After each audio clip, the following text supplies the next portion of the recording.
আসসালামু আলাইকুম ওয়া রাহমাতুল্লাহি ওয়া বারাকাতুহু। আলহামদুলিল্লাহ ওয়াসসালাতু ওয়াসসালামু আলা রাসূলিল্লাহ। অত্যন্ত ভারাক্রান্ত হৃদয়ে দুঃখের সাথে জানাচ্ছি মুসলমানদের প্রিয় স্থান প্রথম কিবলা বাইতুল মুকাদ্দাস তথা ফিলিস্তিনের গাজায় ইসরায়েল যে মানবতা বিরোধী গণহত্যা জুলুম চালিয়েছে, যেটা আমাদেরকে ব্যথিত করেছে এবং মানবতার এই সভ্যতার চরম উৎকর্ষের যুগেও বিশ্ব মোড়লদেরকে বারবার বৃদ্ধাঙ্গুল দেখিয়ে এই মানবতার শত্রু জালিম ইসরায়েল যে গণহত্যা চালিয়েছে এর দৃঢ় প্রতিবাদ জানাচ্ছি, ধিক্কার জানাচ্ছি।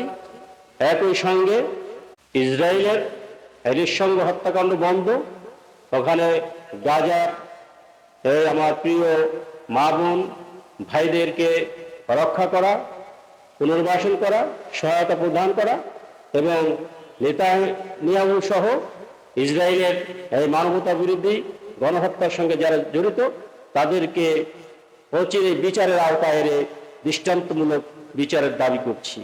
আর এই দাবিতে সারা বিশ্ব উত্তাল রয়েছে।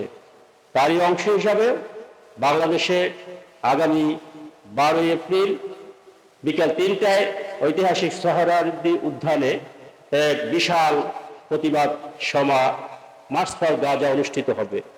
উক্ত অনুষ্ঠানে সকল শ্রেণীর আলিম ওলামা, পীর মাশায়েখ, ইসলামিক স্কলার, সকল রাজনৈতিক ব্যক্তিবর্গ, দেশ ব্যক্তি, দলমত নির্বিশেষে সকলেই মানবতার পক্ষের সকলেই একাত্মতা ঘোষণা করেছে।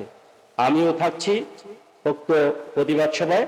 আপনারাও যার যার অবস্থান থেকে সেখানে অংশগ্রহণ করবেন সেই আশাবাদ ব্যক্ত করে আসসালামু আলাইকুম ওয়া রাহমাতুল্লাহি ওয়া বারাকাতুহু।